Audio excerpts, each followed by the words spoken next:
Hello student, welcome to our online platform. दोस्तों, आज हम जो शिक्षक भर्ती परीक्षाओं के लिए educational psychology, child development, pedagogy वाला जो पार्ट होता है उसके अंतर्गत क्वेश्चन प्रैक्टिस के माध्यम से उसको समझेंगे। और यह क्वेश्चन जो है वो आपकी आने वाली परीक्षाओं के लिए तैयारी में बहुत ज़्यादा इंपॉर्टेंट रहेंगे। अगर हम बात करें कि ये क्लास कौन कौन सी परीक्षाओं के लिए इम्पोर्टेंट है, तो जितने भी अभ्यर्थी जो RPSC lecturer, second grade, REET और टेट की तैयारी कर रहे हैं या फिर केंद्र सरकार की किसी भर्ती की तैयारी कर रहे हैं जिसमें education psychology, child development, pedagogy आती है, उसके लिए ये सारे जो क्वेश्चन है वो बहुत ज़्यादा इंपॉर्टेंट है। तो चलिए हम शुरुआत करते हैं आज का सेशन। पहला क्वेश्चन है कि शिक्षा के क्षेत्र में बाल केंद्र शिक्षण का क्या अर्थ है। देखिए, सबसे पहले हम ये जानेंगे कि बाल केंद्र शिक्षण होता क्या है। बाल केंद्र शिक्षण होता है कि जो भी नीतियां बनाई जाएं वो बालक को केंद्र में रखकर उसकी आवश्यकता, अनावश्यकता, उसकी रुचि अभिरुचि को ध्यान में रखते हुए जो नीतियां बनाई जाती हैं, उस शिक्षण प्रक्रिया को हम कहते हैं बाल केंद्र शिक्षा। तो चलिए इसके ऑप्शन पर विचार करें। शिक्षक द्वारा अधिक अनुशासन नहीं, इसमें बालक कहीं भी केंद्र में नहीं आता। बच्चे की रुचि और क्षमता के अनुसार शिक्षा, बिल्कुल सही है। इसमें बच्चे की रुचि का ध्यान रखा जाता है, उसकी क्षमताओं का ध्यान रखा जाता है।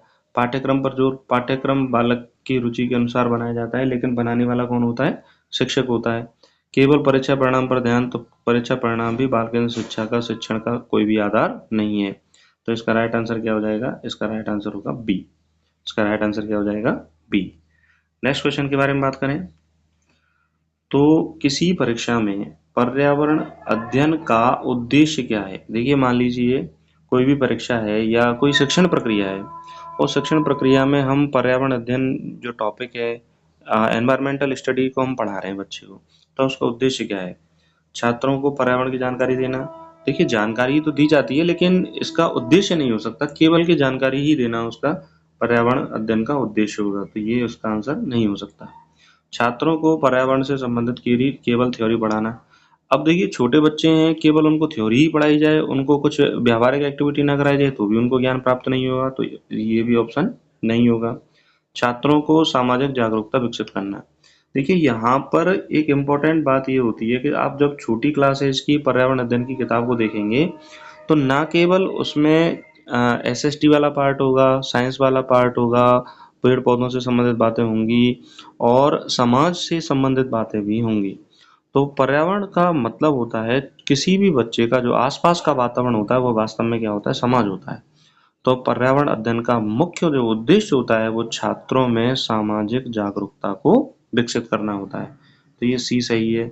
छात्रों को जीव विज्ञान की शिक्षा देना। देखिए, जीव विज्ञान जो है वो छोटे बच्चे, सब्जेक्ट तो विशेष जो होती हैं वो नॉर्मली 10वीं क्लास के बाद होती हैं, तो बच्चा तब तक बहुत बड़ा हो चुका होता है।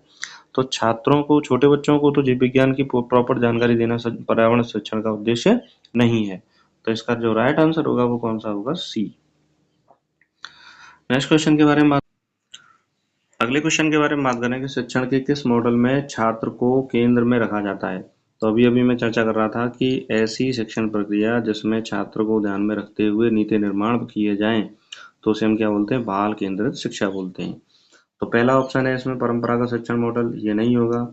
दूसरा ऑप्शन है शिक्षक केंद्रित मॉडल, ये भी नहीं होगा। बाल केंद्रित मॉडल, ये सही है। पाठ्यक्रम केंद्रित मॉडल, ये भी क्या है? गलत है। तो इसका राइट आंसर क्या हो जाएगा? सी। बाल केंद्रित मॉडल ही जिसमें एक ऐसा मॉडल है जिसमें छात्र को केंद्र में रखा जाता है। नेक्स्ट क्वेश्चन के बारे में बात करें, कौन सा सिद्धांत सक्रिय अधिगम, एक्टिव लर्निंग को बढ़ावा देता है। सक्रिय अधिगम का मतलब होता है जब शिक्षक पढ़ा रहा हो तो बालक उसके पढ़ाने की प्रक्रिया में सक्रिय सहभागिता को उपयोग में लाए। और सक्रिय सहभागिता मतलब ज्ञान के, स्वयं के ज्ञान का क्या करे? निर्माण करे। तो इस सिद्धांत को कहा जाता है संरचनावाद या निर्मितवाद। यह सिद्धांत किसने दिया था? यह सिद्धांत दिया था, निर्मितवाद जो सिद्धांत है वह दिया था जेरोम ब्रूनर ने। किसने दिया था? जेरोम ब्रूनर के द्वारा यह सिद्धांत दिया गया। और जब वह बालक जो है ज्ञान की स्वयं रचना करता है तो वह शिक्षक के साथ साथ अधिगम प्रक्रिया में क्या लेता है? भाग लेता है, जैसे हम क्या बोलते हैं? सक्रिय अधिगम बोलते हैं।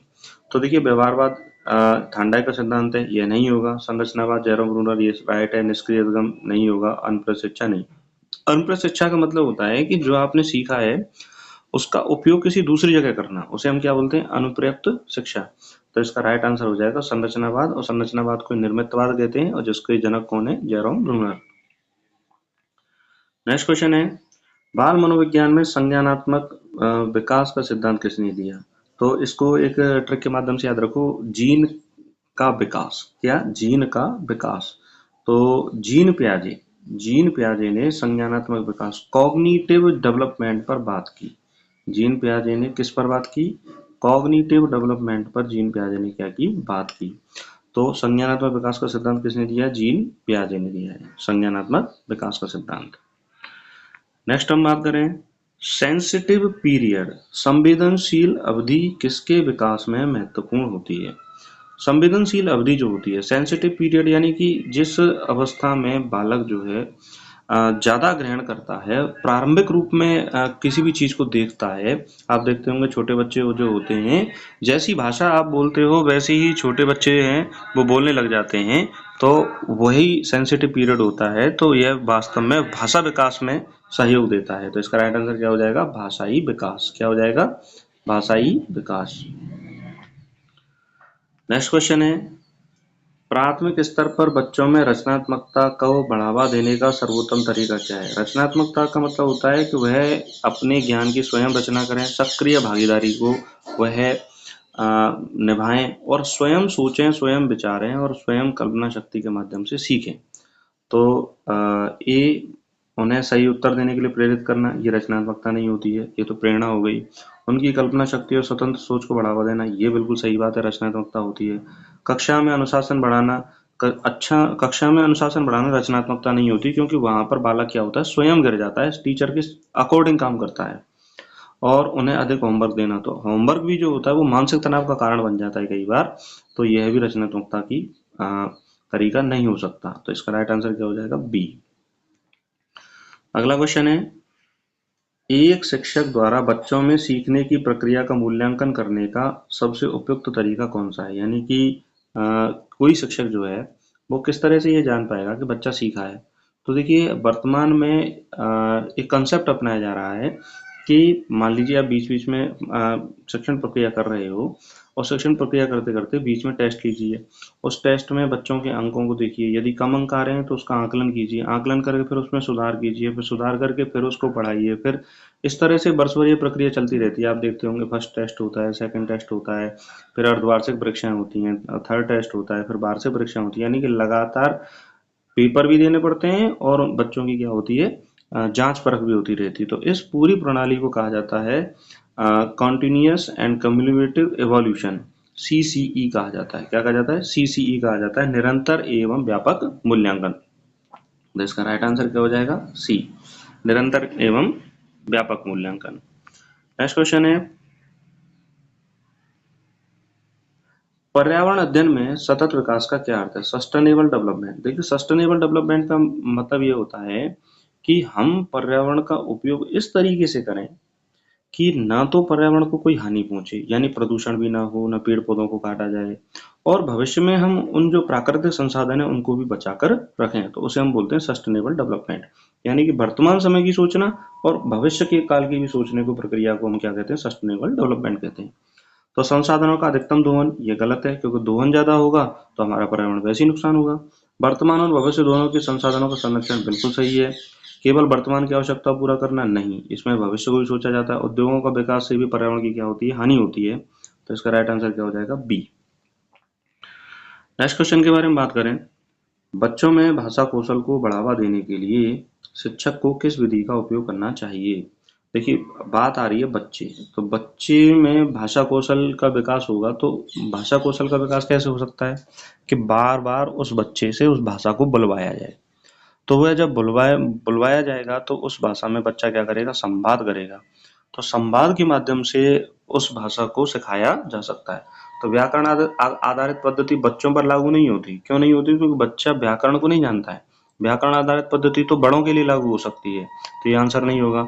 संवाद पद्धति के माध्यम से आप भाषा को सिखा सकते हैं। रट्टा पद्धति, रट्टा बच्चा नहीं मार सकता। व्यावहारिक पद्धति भी बच्चे के लिए एप्लीकेबल नहीं होती, क्योंकि व्यवहार की प्रक्रियाओं को एक बड़ा किशोर बालक ही सीख पाता है या वयस्क बालक ही सीख पाता है, तो यह भी आंसर नहीं होगा। तो इसका राइट आंसर क्या हो जाएगा? संवादात्मक पद्धति।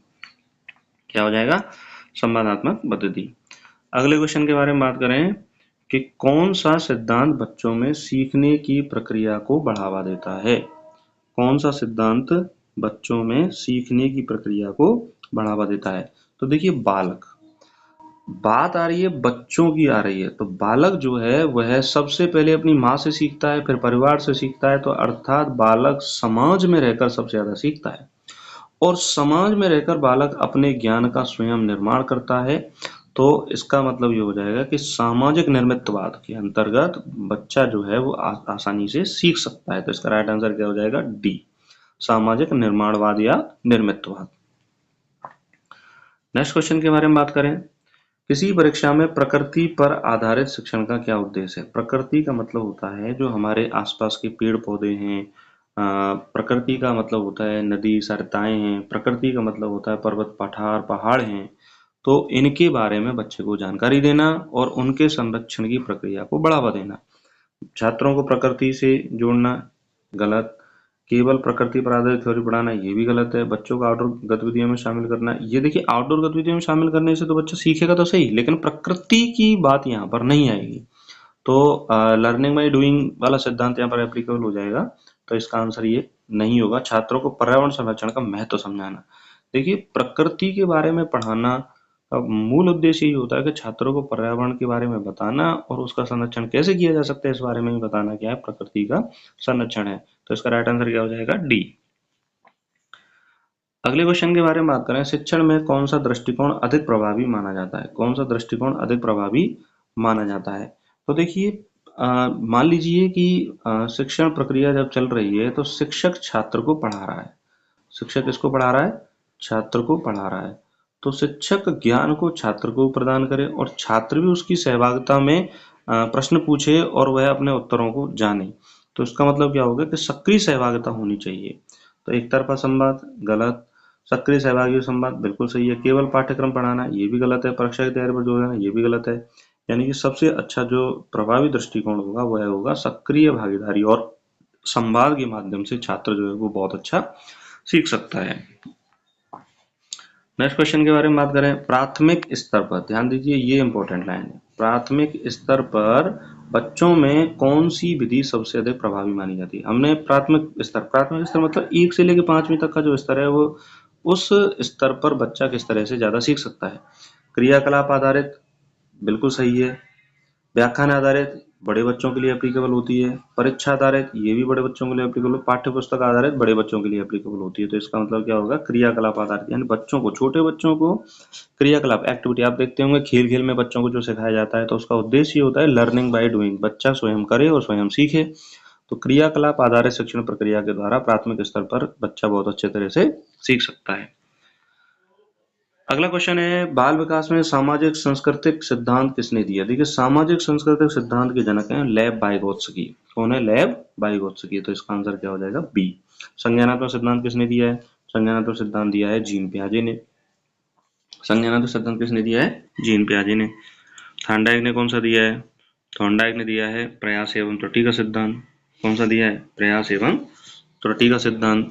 ठीक है, तो ये अधिगम का सिद्धांत है जो इम्पोर्टेंट है। अगले क्वेश्चन के बारे में बात करें, कौन सा कारक बच्चों के संज्ञानात्मक विकास पर सबसे अधिक प्रभाव डालता है? कौन सा कारक बच्चों के संज्ञानात्मक विकास पर सबसे अधिक प्रभाव डालता है? देखिए, दो प्रमुख कारक होते हैं, एक होता है वंशानुक्रम और दूसरा होता है वातावरण। दूसरा कौन सा होता है? वातावरण। देखिए, दोनों ही कारक जो होते हैं वह प्रभाव डालते हैं, लेकिन अगर बात आती है संज्ञानात्मक विकास की बात आती है तो उस पर जो सबसे ज्यादा प्रभाव डालता है वह डालता है सामाजिक परिवेश। कौन डालता है? सामाजिक परिवेश, मतलब कह सकते हैं आप वातावरण, संज्ञानात्मक विकास पर। तो वातावरण का मतलब ये हुआ कि बच्चा जिस परिवार में रहता है, जिस समाज में रहता है, जहां पर वो जैसी एक्टिविटी होती है वो वैसे ही सीखता है। जैसे आप देखते होंगे छोटे बच्चे हैं, उनको जैसे ऐसे परिवार में रह रहा है जहाँ गालियाँ अधिक दी जाती हैं तो वो गाली सीख जाएगा, और जहाँ ऐसे तो उसके सही शिष्टाचार में व्यक्ति रहते हैं तो उसको देखकर भी वो सीखता है, तो वो गाली देना नहीं शुरू करता, बस गाली देना बंद कर देता है। तो सामाजिक परिवेश के कारण भी संज्ञानात्मक विकास होता है। तो इसका सबसे ज्यादा जो प्रभाव है वो किसका डलता है? सामाजिक परिवेश का।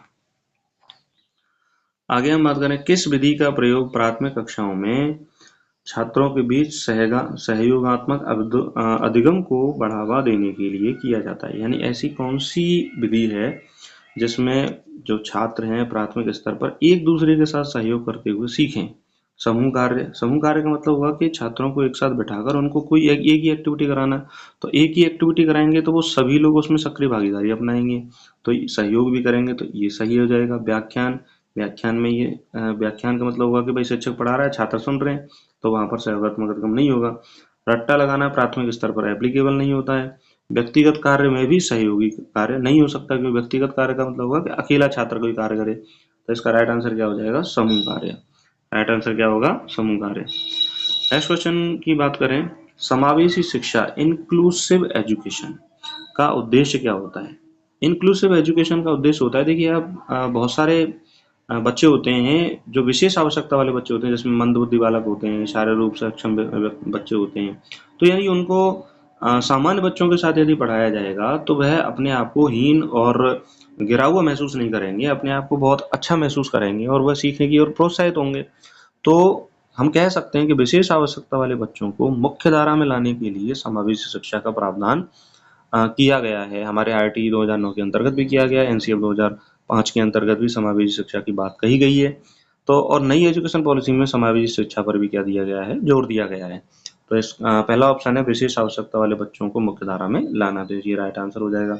सभी बच्चों को समान शिक्षा देना, ये गलत है। देखिए बहुत सारे बच्चे इस ऑप्शन को करेंगे, ये ऑप्शन नहीं सही नहीं है। ध्यान देना, समावेशी शिक्षा का मतलब होता है कि जो भी विशेष आवश्यकता वाले बच्चे हैं उनको सामान्य बच्चों के साथ बैठाकर पढ़ाना। केवल प्रतिभाशाली बच्चों को शिक्षा देना, ये तो पक्षपात हो जाएगा। कमजोर बच्चों को अलग करना, ये भी क्या हो जाएगा? पक्षपात हो जाएगा। उनके अंदर हीन भावना क्या हो जाएगी? प्रवेश कर जाएगी। तो इसका राइट आंसर होगा विशेष आवश्यकता वाले बच्चों को मुख्य धारा में लाना। नेक्स्ट क्वेश्चन है कि शिक्षण प्रक्रिया में भाषा शिक्षण का मुख्य उद्देश्य क्या होता है? भाषा क्यों हम शिक्षित करते हैं शिक्षण प्रक्रिया में? छात्रों को व्याकरण सिखाने के लिए तो हम भाषा शिक्षण नहीं करते। छात्रों में संचार कौशल को बढ़ावा देना, बिल्कुल सही बात है कि भाषा अपने विचारों की अभिव्यक्ति का एक माध्यम है। तो भाषा में यदि संचार अच्छा होगा तो वह भाषा कौशल भी अच्छा विकसित होगा। तो यही कारण है कि प्राथमिक शिक्षाओं में या शिक्षण प्रक्रिया में भाषा कौशल पर क्या दिया जाता है? जोर दिया जाता है। भाषाएं सिखाई जाती हैं, भाषाओं में पढ़ाई कराई जाती है, चाहे वो इंग्लिश है, चाहे वो हिंदी है, या कोई भी मातृभाषा है, फ्रेंच है, जर्मन है, या कन्नड़ है, मलयालम है, कोई भी है। तो उन भाषाओं में भाषा शिक्षण का उद्देश्य यही होता है कि संचार कौशल को बढ़ावा देना। छात्रों को पाठ्य पुस्तक याद कराना, ये बिल्कुल गलत है। छात्रों में लिखनी क्षमता का विकास करना, ये भी बिल्कुल गलत है। इसका राइट आंसर क्या हो जाएगा? बी। नेक्स्ट क्वेश्चन के बारे में बात करें। अगला क्वेश्चन है, कक्षा में बच्चों की रचनात्मकता को बढ़ाने के लिए शिक्षक को किस प्रकार का माहौल तैयार करना चाहिए? देखिए, बच्चों की रचनात्मकता बढ़ाने का मतलब ये होता है कि बच्चे स्वयं कर रहे हैं, स्वयं सहभागिता कर रहे हैं, सहयोगी कार्य कर रहे हैं, और बच्चा स्वयं अपनी एक्टिविटी, अपने विचारों की अभिव्यक्ति कर रहा है। तो ऐसा कहाँ हो सकता है? नियमबद्ध एवं अनुशासित क्लास में ऐसा नहीं हो सकता, क्योंकि बच्चा वो टीचर के अकॉर्डिंग वर्क करता है। स्वतंत्र एवं प्रोत्साहित, बिल्कुल सही बात है, जहाँ पर अपने विचारों की अभिव्यक्ति कर सकता है। संरचित एवं नियंत्रित, तो नियंत्रित भी इसका सही आंसर नहीं हो सकता। सख्त और प्रतिबंधित, यहाँ भी सही आंसर नहीं हो सकता। तो इसका राइट आंसर क्या हो जाएगा? बी। तो इस तरह से दोस्तों हमने जो शिक्षा मनोविज्ञान के चाइल्ड डेवलपमेंट पेडागोजी के जो क्वेश्चन है वह 20 क्वेश्चनों की प्रैक्टिस की। आशा करता हूँ कि ये क्वेश्चन आपको समझ में आए होंगे। जो भी स्टूडेंट शिक्षक एग्जाम की तैयारी कर रहे हैं, टेट की तैयारी कर रहे हैं, या फिर शिक्षा मनोविज्ञान की प्रैक्टिस करना चाहते हैं, तो उनके लिए जो ये क्वेश्चन श्रृंखला है ये बहुत ज़्यादा इम्पोर्टेंट है। तो आप हमारी प्लेलिस्ट में जाकर इन क्वेश्चन श्रृंखला को देख सकते हो और अपनी प्रैक्टिस कर सकते हो। आने वाली जो भी परीक्षाएं होंगी वहाँ पर आपके लिए बहुत ज़्यादा लाभदायक सिद्ध होंगे। और जो भी स्टूडेंट इस चैनल पर पहली बार आए हैं और शिक्षक ग्रेड की जो तैयारी कर रहे हैं, वो इस चैनल को जरूर सब्सक्राइब करें, और अपने लिए जो भी आपके जो अन्य क्लासेज में हमने डाली हुई हैं जो आपके लिए यूजफुल हों, उनको आप जरूर देख सकते हो। जितनी भी क्लासेज हैं कोशिश ये की गई है कि वहाँ से क्वेश्चन जो है परीक्षा में देखने को मिले। क्लासें धीमे-धीमे आती हैं, उसका कारण यही है कि मैटर को छाँटा जाता है और ये सोचा जाता है कि भाई किस तरह से आपके लिए यूज़फुल मैटर बनाया जाए। तो लगातार हम प्रयासरत हैं कि धीरे-धीरे आपको ये जो सिलेबस है उसको पूरा कराते चले जाएँ और इसी के साथ अपनी तैयारी को स्ट्रॉन्ग करते रहिए और अच्छी बेस्ट तैयारी करिए और आने वाली परीक्षा में सफल होइए। मैं यही कामना करता हूँ। नमस्कार, धन्यवाद।